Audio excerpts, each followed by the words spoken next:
Hi, Assalamualaikum. I am Nur Alia Afifa and today I am gonna talk about regulation of glycolysis. Okay, first of all, glucose is converted to glucose 6-phosphate through an enzyme called hexokinase.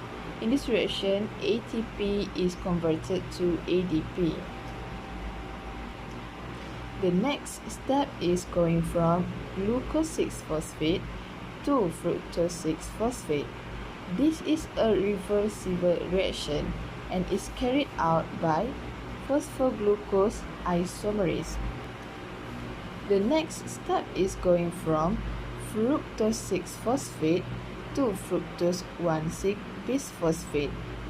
In this reaction, ATP is converted to ADP and is facilitated through an enzyme called phosphofructokinase.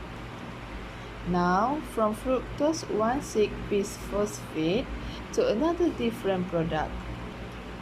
Okay, first is dihydroxyacetone phosphate and the other one is glyceraldehyde 3-phosphate, and it is a reversible reaction which is carried out by fructose bisphosphate aldolase. Okay, next is to convert dihydroxyacetone phosphate to glyceraldehyde 3-phosphate, and this is a reversible reaction which is carried out by an enzyme called triose phosphate isomerase. The next step is going from glyceraldehyde 3-phosphate to 1,3-bisphosphoglycerate.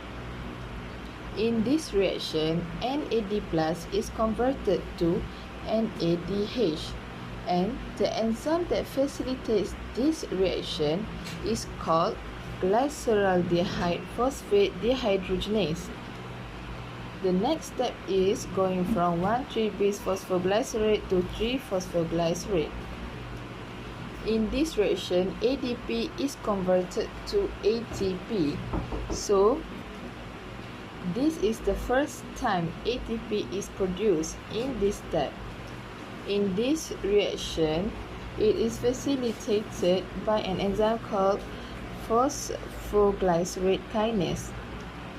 The next step is from 3-phosphoglycerate to 2-phosphoglycerate, and this reaction is carried out by an enzyme called phosphoglycerate mutase. Next, we're going from 2-phosphoglycerate to phosphoenolpyruvate. This is a dehydration reaction which is carried by enolase. Okay, the last reaction of glycolysis is going from phosphoenolpyruvate to pyruvate. In this reaction, ADP is converted to ATP and is carried out by pyruvate kinase. Okay, so now let's take a look at here.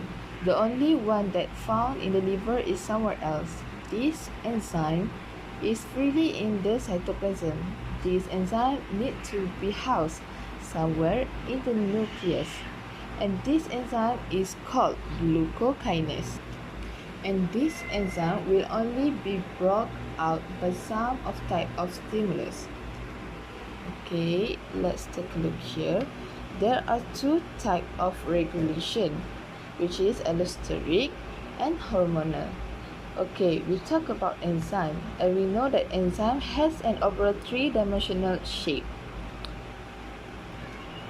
So, it has to have a special active site. Okay, let's say that this is an enzyme, and it has a little pocket here called allosteric site. So this is its active site where it will be deal with substrate. At the allosteric site, there is certain things. This we call it as factor X.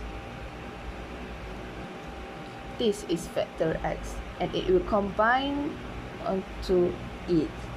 What it's going to do is that it is going to control the enzyme, and it might change the activity of the active site. So these molecules, allosteric regulators, are binding on the allosteric site. and other than the active site and control the enzyme which is either activate or deactivate it.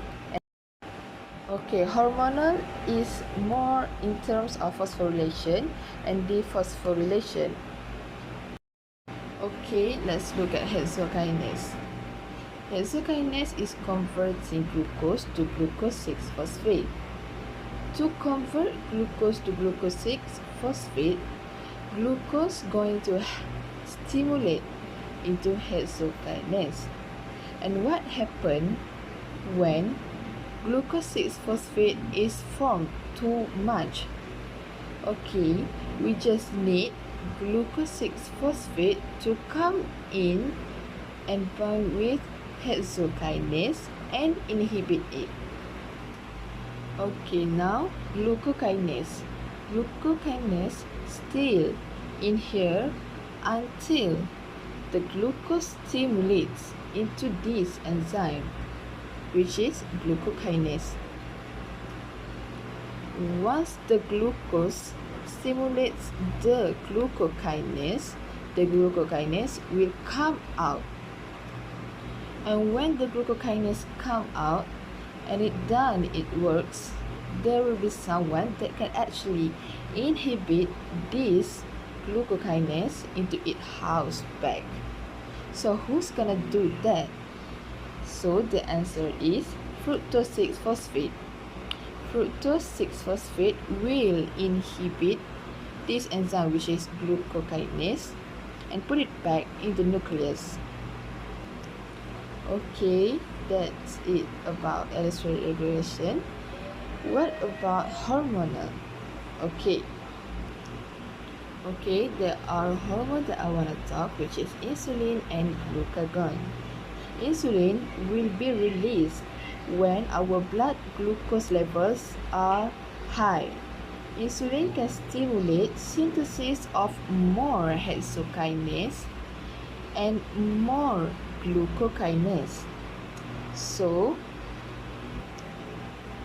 if these two enzymes, which is hexokinase and glucokinase, is too much, and who gonna inhibit them? So the answer is, this is the glucagon job. The glucagon is released when the blood glucose levels is low. Okay, now let's take a look at phosphofructokinase. This enzyme, which is phosphofructokinase, is actually adding ATP in this step. Okay, so phosphofructokinase is phosphorylating fructose 6-phosphate to fructose 1,6-bisphosphate. Whenever the making of ATP is too much, this is going to tell this enzyme that there is a lot of energy supply. So the ATP will come here and it can allosterically inhibit this enzyme to produce more ATP. So the amount of ATP release will be decreased. ATP.